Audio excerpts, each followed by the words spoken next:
नमस्ते दोस्तों, मेरा नाम है सुमन। प्लेनेट हिस्ट्री पर आप सभी लोगों का एक बार फिर से स्वागत है। NCERT history for all competitive exams, confrontation of cultures, class 11 का चैप्टर 8 है।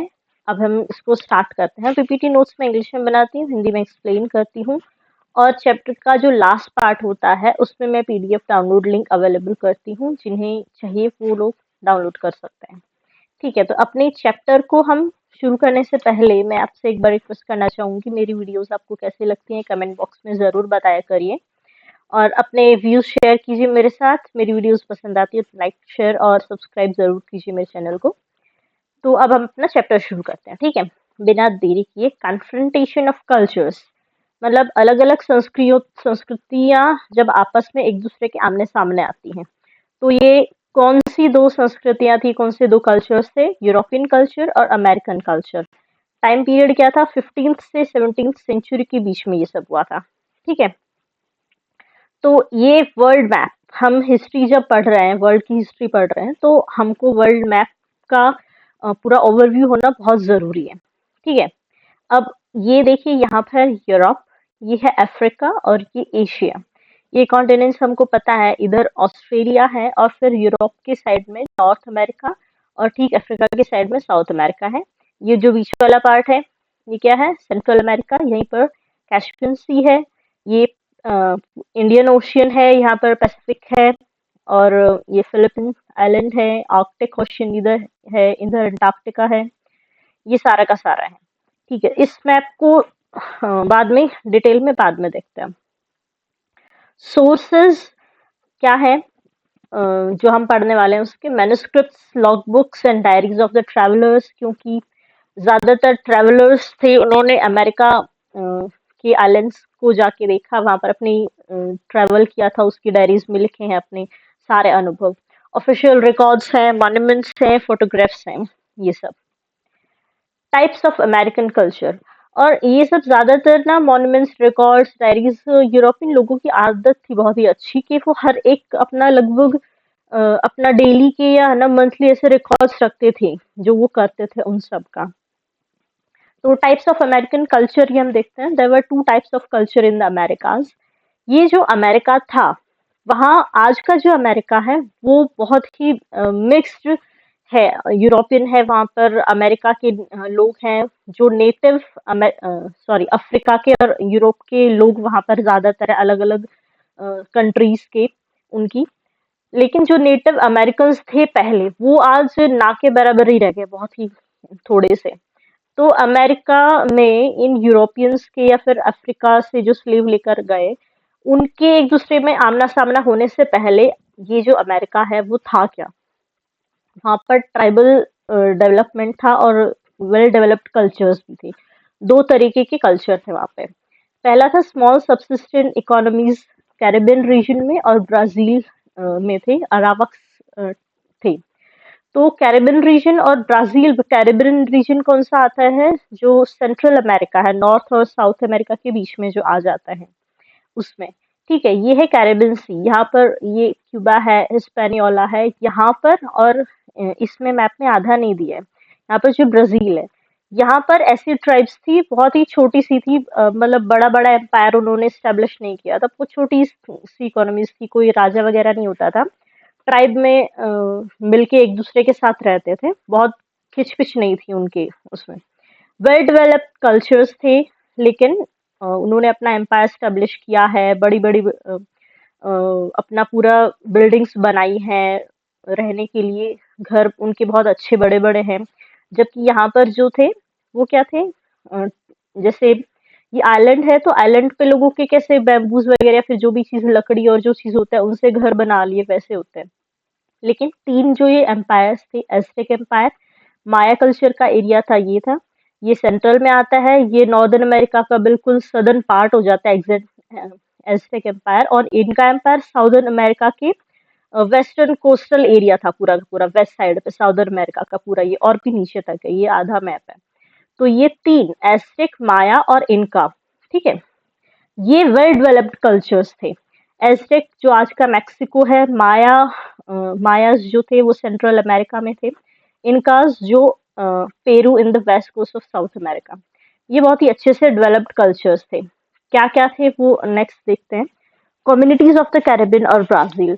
अब स्टेप वाइज सबसे पहले जो कैरिबियन रीजन में सी में जो थी और ब्राजील में थी, वो लोग ट्राइबल ग्रुप्स थे, उनका रहन सहन कैसा था। बहुत छोटी सी इकोनॉमीज उनकी थी। अरावक्स इनको कहते थे, बहामास।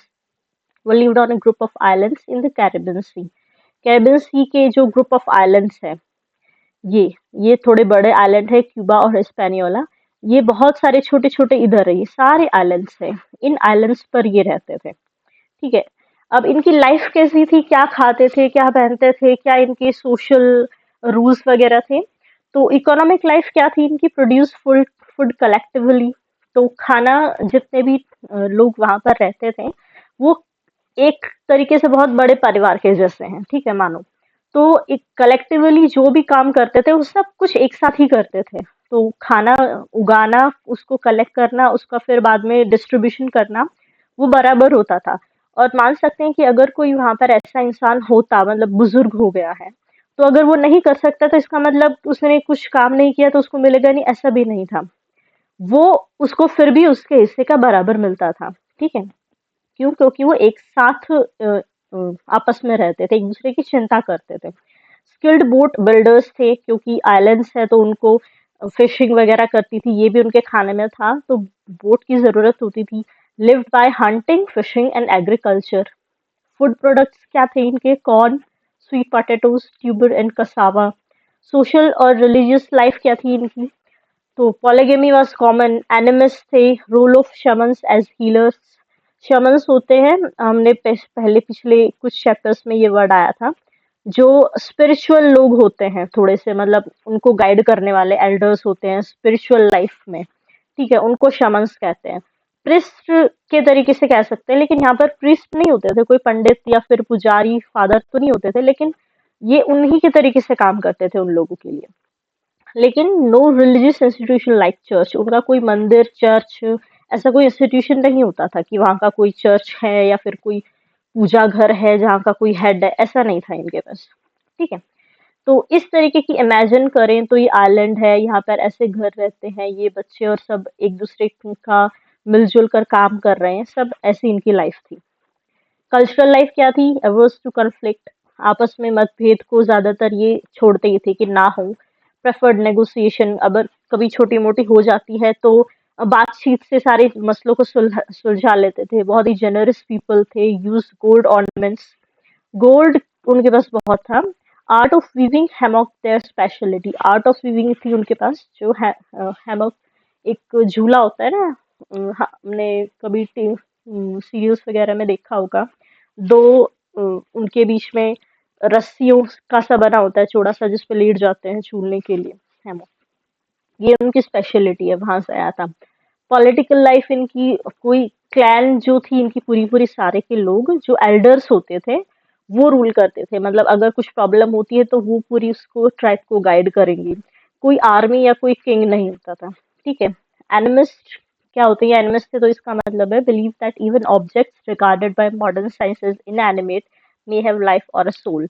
मतलब अगर कोई पत्थर है तो मॉडर्न साइंस बोलती है कि ये जड़ है, इसका कोई जीवन नहीं है इसके अंदर। या फिर मॉडर्न साइंस अब पेड़ पौधों को कहने लगी है कि पेड़ पौधे में भी जीवन होता है, पहले नहीं मानती थी।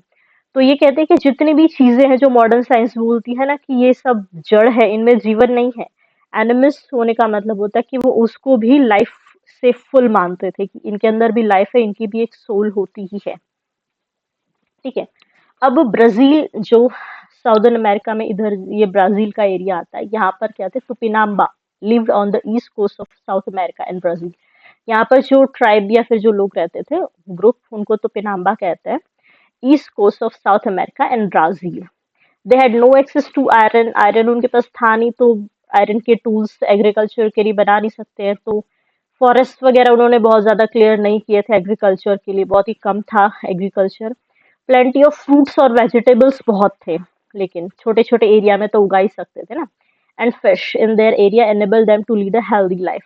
Brazil word, the name Brazil is derived from the Brazil wood tree. वहां पर एक वुड, एक पेड़ है ब्राजील, उससे ब्राजील का नाम आया है। मैक्सिको जो मेक्सिको कौन सा पार्ट है, फिर से आपको याद दिलाती हूँ, यहाँ पर है मेक्सिको। ठीक है, तो मेक्सिको कहाँ से आया है? The name after the god, their god Mexitli, उनका भगवान मैक्सिटली, उसके नाम से मेक्सिको नाम पड़ा। अब ये थी छोटी इकोनॉमीज के जो थे कैरेबियन में और ब्राजील में। अब जो बाकी तीन आते हैं, एस्टेक्स, इनकाज और पेरू में जो इनका थे, वो the organised state system in central and South America. Aztecs थे, the Aztec had migrated from the north into central America by the 12th century. North America में थे, फिर सेंट्रल अमेरिका में शिफ्ट हो गए एस्टेक्स 12th सेंचुरी में। ठीक है, the society was hierarchical and dominated by the nobility. इनकी सोसाइटी में हायरार्की थी, मतलब राजा भी होते थे, प्रीस्ट भी होते थे, उसके नीचे नोबल नोबल क्लास भी होती थी, फिर पीसन क्लास भी होती थी, मिडिल क्लास भी होती थी, सब ऐसा हायरार्की थी ऊपर नीचे से लेकर थी। ठीक है, नोबिलिटी जिसमें पूरी उसको डोमिनेट किया हुआ था। The king was chosen from the nobility, जो नोबल क्लास है उनमें से किसी एक को किंग चूज किया जाता था, इलेक्ट किया जाता था। King was considered as the representative of the sun. अलग अलग जगह पर जैसे माना जाता है ना कि भगवान का ही भेजा गया एक दूत होता है जो लोगों पर राज करता है, वैसे ये सन का रिप्रेजेंटेटिव मानते थे किंग को। जो वॉरियर क्लास है, प्रीस्ट है, ये प्रीस्ट है, ये राजा है, और ये बाकी क्लास है। तो प्रीस्ट, आर्टिसंस और वॉरियर्स जो थे वो रिस्पेक्टेड सेक्शन में आते थे सोसाइटी के। ये रहा सेंट्रल एरिया, सेंट्रल अमेरिका, ये गल्फ ऑफ मैक्सिको, और ये टेनोश्टिटलान जो यहाँ पे कैपिटल सिटी इन्होंने बनाई थी। They made रिक्लेमेशंस। रिक्लेमेशंस क्या होते हैं? Conversion of wasteland into agriculture land.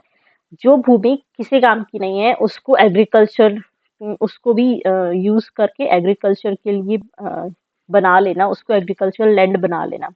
They built artificial islands called chinampas in Lake Mexico. Mexico lake में इन्होंने आर्टिफिशियल आइलैंड्स बनाए थे। ये बहुत खास बात थी इनकी। ऐसे और खास बात थी कि ये सिर्फ आइलैंड बना लिए थोड़ी बहुत खेती नहीं, ये बहुत अच्छे से उपजाऊ होते थे, चिनम्पास इनको कहते थे। They also constructed canals. They built their capital city of uh, Tenochtitlan in 1325. Tenochtitlan इनकी कैपिटल सिटी थी।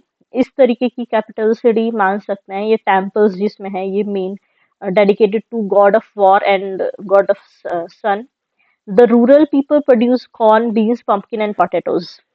तो कॉर्न, बीन और पम्पकिन पोटैटोज थे। पोटैटोज जो हम आज खाते हैं ये अमेरिका की ही देन है, वहां से ही ट्रेड होने के बाद बाकी जगत में पोटैटोज, आलू आने लगे थे। The peasants were attached to lands of nobles.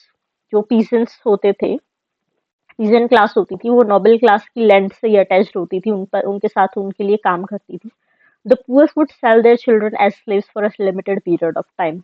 अगर कभी जो बिल्कुल पुअर है उनको जरूरत पड़ती थी, अपना खाने पीने की कमी उनको होती थी, या फिर किसी चीज के लिए पैसा चाहिए होता था, कुछ चाहिए होता था जो भी, तो अपने बच्चों को भी वो लिमिटेड टाइम के लिए बेच देते थे, और फिर बाद में उनको बाय बैक कर सकते थे, मतलब फिर से वापस खरीद सकते थे जब उनको लगता कि अब वो इनफ है उनके पास देकर वापस अपने बच्चों को खरीदने के लिए। लेकिन टाइम निकल जाता था, जब मतलब जैसे छोटा है तो उसकी वैल्यू कम है, बड़ा होने के बाद तो वो वर्क ज्यादा कर सकता है, उसकी वैल्यू ज्यादा होगी, तो वैल्यू ज्यादा देनी पड़ती थी।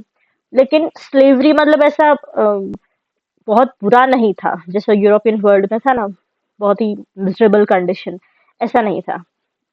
The Aztecs ensured that all children went to school. सभी के सभी बच्चे स्कूल जाते थे।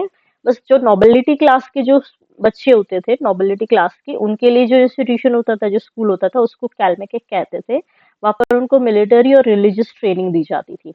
और बाकी जो रेस्ट ऑफ द चिल्ड्रन है वो टेपोशकली में जाते थे, वहां पर उनको हिस्ट्री, मिथ, रिलीजन और सेरेमोनियल सॉन्ग्स सिखाए जाते थे। और साथ में अलग जो थी ट्रेनिंग बॉयज के लिए, आर्मी, ट्रेड और एग्रीकल्चर के लिए दी जाती थी। गर्ल्स को डोमेस्टिक अफेयर्स सिखाए जाते थे। By the early 6th century the Aztec empire began to decline. The conquered people start rebellion that strained the empire। एक बार बीच में ये एस्टेक एम्पायर डिक्लाइन हो गया था। अब आते हैं मायास के बारे में। तो एक मिनट, मायाज 11th से 6th सेंचुरी है। The Mayan culture developed in Mexico Central America. Central America में माया कल्चर डेवलप हुआ है। They had less political power compare to the Aztecs. Aztec empire बहुत ही बड़ा था, ये उससे छोटे थे। एरिया भी इनका सेंट्रल एम्पायर दोनों तरफ से सी है, तो इनकी इतना ज्यादा पॉलिटिकल पावर नहीं थी जैसे एस्टेक एम्पायर था, बहुत ही बड़ा है, खूब सारी पॉलिटिकल बिल्डिंग्स हैं, प्रीस्ट वगैरह है, बहुत बड़ा है। कॉर्न कल्टीवेशन इनकी कल्चर देयर कल्चर का बेस था, और एग्रीकल्चर ही ज्यादातर इनकी पूरी इकोनॉमी का और एम्पायर का पूरा बेस था। Several religious ceremonies were based on agriculture. जो रिलीजियस सेरेमनीज थी वो भी एग्रीकल्चर से ही बेस्ड होती थी। जो चीज जैसे हम अभी बनाते हैं ना कि गेहूं जैसे कब कटता है और कब होता है, उसके हिसाब से फेस्टिवल्स जैसे हम मनाते हैं, इस तरीके से इनके भी होते थे। Agriculture generated surplus production. Agriculture से ही इनका बहुत सारा प्रोडक्शन हो जाता था, एक्स्ट्रा भी, जिसको ये बाद में आर्किटेक्चर में इन्वेस्ट कर सकते हैं।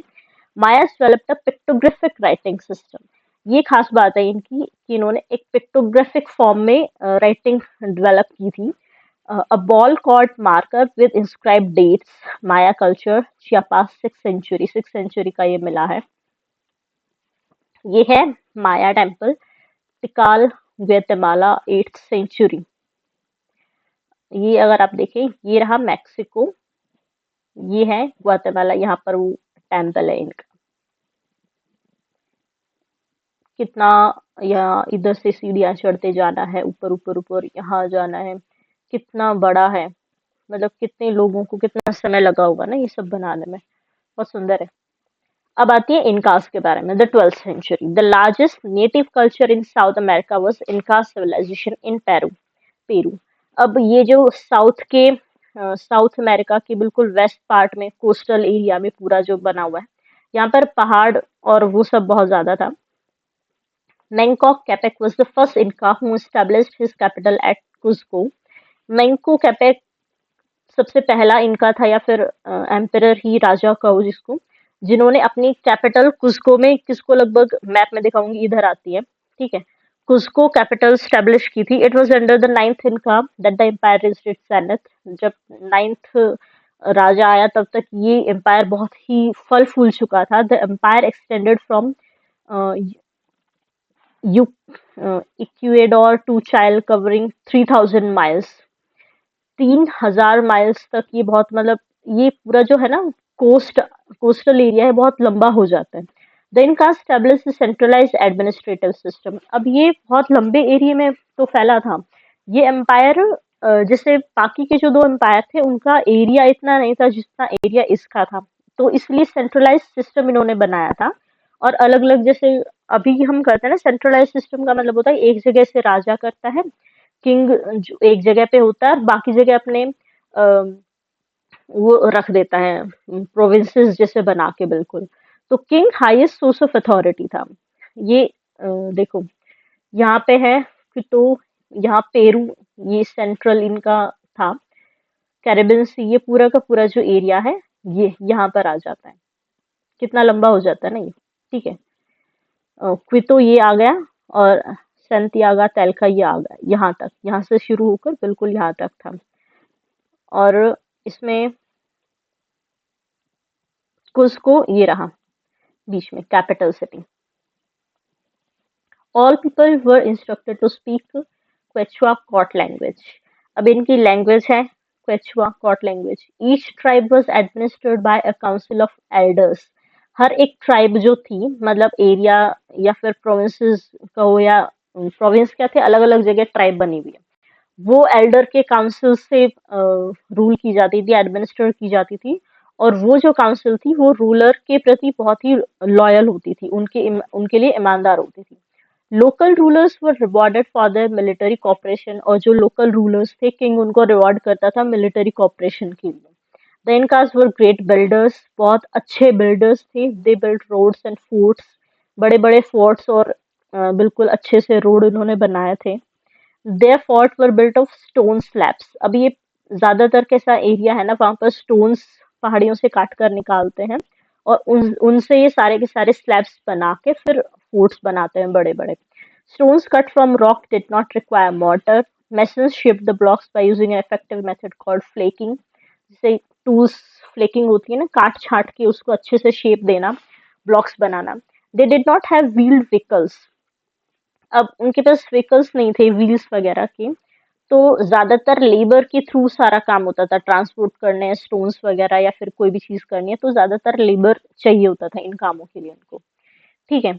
Agriculture was the basis of इनका सिविलाइजेशन. इन एग्रीकल्चर पहले की ज्यादातर चीजें उनमें एग्रीकल्चर ही हर एक चीज का बेस रहा होता था.